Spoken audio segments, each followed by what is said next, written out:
Aaron Boone's inexperience leaves the Yankees' season in peril. When the Yankees decided not to bring back Joe Girardi as manager last fall, they knew the stakes for his replacement. Girardi had just guided the Yankees to the 7th game of the American League Championship Series. His successor would be measured by that standard. Now the Yankees and their new manager, Aaron Boone, are facing postseason elimination at the hands of their rivals, the Boston Red Sox. The Red Sox clinched the AL East title at Yankee Stadium in late September, and if they win Game 4 of this division series on Tuesday, they will celebrate again in the Bronx. Boone is long retired as a player, so he cannot hit a series-saving home run against the Red Sox this time.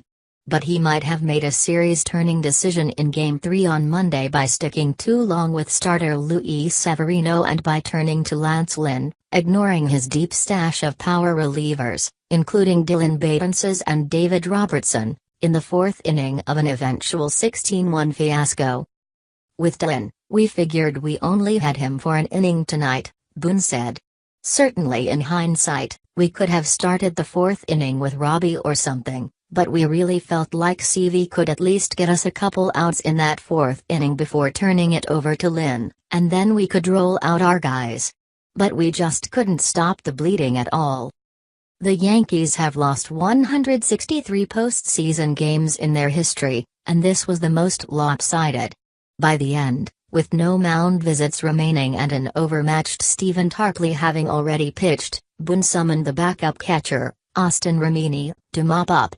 Romine threw 90 miles an hour and got 2 outs, but then allowed a walk and a 2-run homer by Brock Holt, who hit for the cycle. "I was just trying to get it over the plate," Romine said. "I haven't pitched since high school." There is a reason that only one other position player, Toronto's Cliff Pennington, in the 2015 ALCS, had ever pitched in the postseason. The games are rarely so farcical. General Manager Brian Cashman, who let Girardi go after 10 seasons and 910 victories, made the decision last winter to hire Boone, who had the baseball acumen through a deep and proud family lineage in the game, and strong communication skills he honed as a broadcaster. Boone, 45, would be relatable to players and open to the Yankees' emphasis on analytics.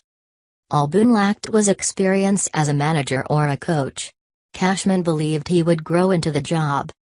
"It's not a short-term decision, it's a long-term effort," he said at Boone's news conference in December.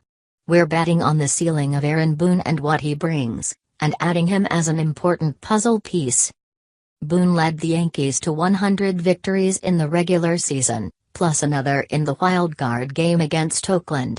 By all accounts, he is part of a seamless organization, with the baseball operations department and the dugout staff working harmoniously. The players like him, and he presents the team well with the news media. All managers make mistakes. Girardi failed to use a challenge in a division series game in Cleveland last October, leading to a loss. Did Boone let the game speed up on him in the early moments of Game 3? It is a fair question, especially because the Yankees do not have an experienced bench coach alongside him, either. Josh Bard, Boone's former teammate in Cleveland, had also never been a manager or a bench coach before stepping into the role this year. Boone does have a veteran pitching coach, Larry Rothschild, and between them all it is hard to fathom why Severino was allowed to stay and to start the top of the 4th. The Yankees were trailing 3-0, and it could have been worse. The Red Sox were blistering nearly everything Severino offered, a point Rothschild did not contest. He just wasn't as sharp as he'd been, especially in the 3rd inning, Rothschild said. He just had trouble locating and finishing it, really, and it ended up costing him. Considering Severino was not sharp in the 3rd, why did the Yankees let him return for the 4th? Rothschild pointed to the hitters Severino would be facing, and to his track record, factors that apparently overrode what he and Boone were observing in the moment. "Well, it was a matter of the bottom of the order coming up," Rothschild said. "He's the guy that's pitched well for us all year. He went through the tough streak but seemed to have pulled out of it. so he went out to start the fourth. The TBS broadcast raised the issue of Severino warming up too close to game time, but Boone, Rothschild and Severino insisted he went through his normal pregame routine.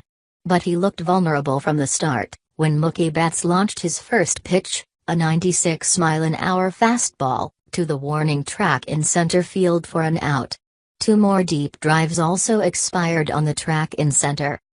Even so, Boone believed Severino could handle the fourth.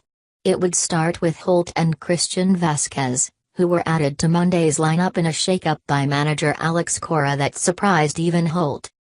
"I don't have very good numbers against Severino," said Holt, who was 1 for 15 off Severino before the game. "So I sent him a text and I said, 'Are you sure?' Cora was sure, all right, and Brock delivered a single to lead off the fourth. Vasquez followed with another, then Jackie Bradley Jr. walked.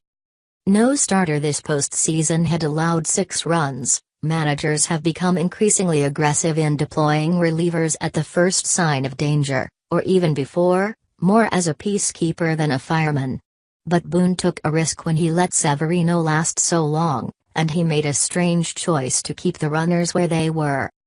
After Lynn allowed all of them to score, first with a walk to Betts, then with a double to Andrew Benintendi, who cleared the bases, Severino had been charged with 6 runs in just 3 innings. Lynn lasted only 4 batters before Chad Green took over. He was not much better. Using Lynn in that spot was a curious decision. He was essentially a league-average starting pitcher this season, a little worse than average for Minnesota, a little better than average for the Yankees. He had a high strikeout rate, but also a high walk rate, and his earned run average was 4.77. In the regular season, you could understand using a long reliever to save the power arms. But here?